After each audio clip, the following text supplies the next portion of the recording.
WTIM. Good morning. You're listening to WTIM, your information station. And our morning show is brought to you by People's Bank and Trust, where they put people first, and Landmark of Taylorville. I'm your host, Grayson Bauman. Joining us in this segment, we've got Dr. Kent Redfield.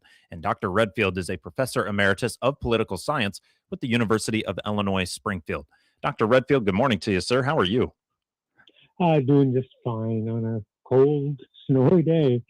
Yes, a blustery, just nasty, just no good day. And so I'm glad that we have you by phone. We can keep you in a nice warm, confined in your warm confines, and we can do the same over here. Well, Dr. Redfield, you come to me with something that I think is a little bit of a concern when it comes to the state of Illinois right now in the budget. We've heard that there's potential shortfalls in it. Where are we going to make up the money? But let alone, how are we going to pass this annual state budget? That might be the first place to start. It has to be done, but how is it going to get done, Dr. Redfield? Okay, well, when people say state budget, what they're really talking about is a series of appropriation bills that authorize the state to spend money. I mean, you can't spend tax dollars unless you've got a specific appropriation bill. And the best way to think about a state budget is it's a temporary law. It takes effect the July 1st, the start of the fiscal year, and that spending authority then lasts for 12 months. And, at the end of that, on June 30th of the following year, the state doesn't have any authority to spend money, regardless of, how much they've been collecting in taxes and federal grants and all of that. And so the legislature has to come in every spring, and the governor prepares a budget recommendation, and that gets introduced as legislation. But then that legislation has to go through the normal process, committee hearings, opportunities for amendments in front of the whole House or the whole Senate, and then final passage. And then you have to reconcile if a bill goes through one chamber and is changed in the second chamber, that has to come back to the first chamber, and you have to somehow reconcile the differences. The Constitution says you can't send it to the governor unless both chambers have passed identical language, really down to the penny or the word. And so that's a process that has to be done. In Illinois, we're looking at a deadline of the 1st of July. That's when we need new spending authority. But the state constitution has a provision that makes it harder to pass legislation in general after the end of May.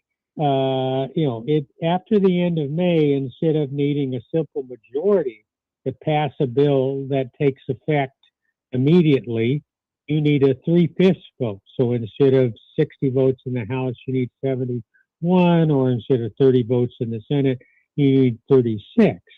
If you don't have that immediate effective date, then you pass a budget that can't take effect until 12 months later, which the fiscal year is over.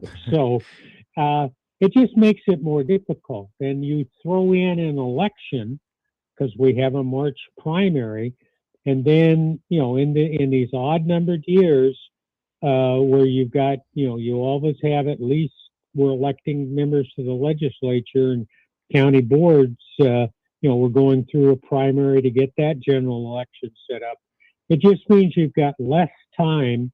You've got something that's pretty, it's pretty difficult to get that done in the time frame. Then you throw an election in on top of that, and they're really scrambling in order to get this done, even if there weren't all kinds of problems with the state, having enough money and being able to cover all of its bases. Right, let alone adding that now folks are wanting to get reelected or make their way into office for the first time. I never thought of a state budget in that way, and that's why we talked to you, Dr. Redfield, to be able to break those things down. The fact that it's just kind of a series of bills that allows for the payment, and the way that kind of shakes up to as a more of a temporary law than it really is almost even a budget. Did not know those things before kind of talking to you here today about that. You mentioned the fact that we do have this primary coming up here in March. How does that slow down? How is that going to affect the passing of the state budget this year in particular? What do you make of that? Well, they're not in session a lot before the primary, because you've got people that have contested primaries, and the leadership is trying to recruit candidates for House. The Republicans have got places where they think they can flip a seat. The Democrats the same, and so everybody's attention is taken away from the legislature, and so when we get to the primary, the House will have, in mid-March, the House will only have been in session 9 days, and the Senate 19 days since the first of the year. So they're just not in Springfield, because they want to give their colleagues that have got tough primaries a chance to go out and campaign. So when they get back after the election in March, then the 17th, then they've got a headlong dash to get get the budget out of the way. If they've got a real sticky problem, let's say they want to take up making some changes in the cashless bill law that was passed a couple of years ago. If they can't get an agreement where they can put 60 votes on the bill before you get to the 1st of June, then all of a sudden, instead of needing 60 votes in the House to make a change, they've got to have 71. Right. And so it just compresses the time to deal with non-budget bills. And we're sitting here acting as if these folks are dying to get to Springfield and get to the Capitol as it is already. You got so many people that are spaced out and spread out all across the state to get them obviously in one room, and then also to agree on what they're discussing. Who knows? And to hear that the potential for a state budget shortfall is there, maybe even in the long term as well, is certainly something of note there. You mentioned obviously the election being part of this process, and why that might kind of slow things down or make it more difficult just because less time is had. Is there anything else that is going to make the state budget and its actual movement, its passing, any slower? Anything else that's going to add to why this might be a difficult year? Well, we've lost federal COVID money. So there are pressures to either, cut programs that were funded out of that money, or to find new revenue sources. You always have, higher ed wants more money. The governor is trying to hold back money in, spending from this year because of uncertainty with what's coming forward. Some possibility of cuts in federal money. And so it just makes it difficult to know what your options are. And then, you've got people with different priorities. And so that just makes it, more difficult to come together. And so I'm not going to be surprised if we end up passing a budget and then having to come back after the general election and, make some significant changes. And that's not unusual. I mean, sometimes it's a happy event where, at least from the state's perspective, where the federal government has come up for funding for new programs, and all we need to do is appropriate the money. This time around, it's likely to be the opposite problem, that we're going to have fewer federal dollars coming in than we think right now. We're looking at having to adjust maybe a couple of $1 billion. Now, the state budget's $53 billion, so $2 billion is a lot, but it's something we probably can handle. But there's no indication that our fiscal problems are going to get better over the next 3 years. There are certainly things in changes in federal tax law that reduces federal revenue that are going to happen. They're going to affect Illinois in future years if Illinois doesn't decouple from the federal tax code and some of its things that affect business and personal income taxes. And it's always, we like to have a parallel system so that people are not filling out, they're not doing one thing for federal taxes and one thing for state taxes. But that's going to, those are things sitting in, landmines sitting down the road. Yeah, well, and I was wondering what you made of the state decoupling from that federal bill, I guess, or the budget. I don't know exactly how that works, but I'm glad you brought up the decoupling of that. And Dr. Redfield, as always, we need more time, and today is going to be no exception to that rule. Let's take ourselves a break. Right now, we're speaking with Dr. Kent Redfield, Professor Emeritus of Political Science with the University of Illinois Springfield.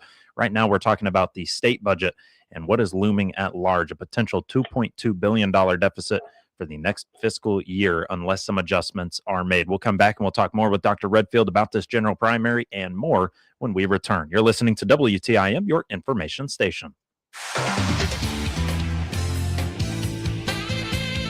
WTIM.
Your information station. WTIM. You're listening to WTIM, your information station, and our morning show brought to you by People's Bank and Trust, where they put people first, and Landmark of Taylorville. Our guest in this segment, Dr. Kent Redfield, Professor Emeritus of Political Science with the University of Illinois Springfield. We were talking about the state budget and what those dates and some of those things might look like coming up. Now we want to turn our attention to some of those key dates and some of those important times to be aware of for the 2026 general primary election. Dr. Redfield, can you help me out in making some sense of this calendar you've given to me? Okay, yeah, and the State Board of Elections has a great website and has lots of things that you can download to give you information about exactly what are the important dates in terms of participating in the fall election. I'm sorry, in the March 17th primary election. People should remember that you can go through regular registration. You can register by mail. You can register online. You can go down to your county clerk's office and register in person. That is open right now. You can still request a mail-in ballot that can be still mailed to you in a timely fashion. Those things start to close off as you get closer to the election, because mechanically, you say, I want to register online. Well, you do that. It has to go from the State Board of Elections to the county clerk. You have to get information out to the precinct, but even, right now there is a grace period after we say, okay, everything is closed, right up to election day, you can still go down to the county courthouse, register to vote, and get that information out. So then, if you do vote by mail, you get that ballot, you can go, you send it in. If you want to vote in person early, those locations are there.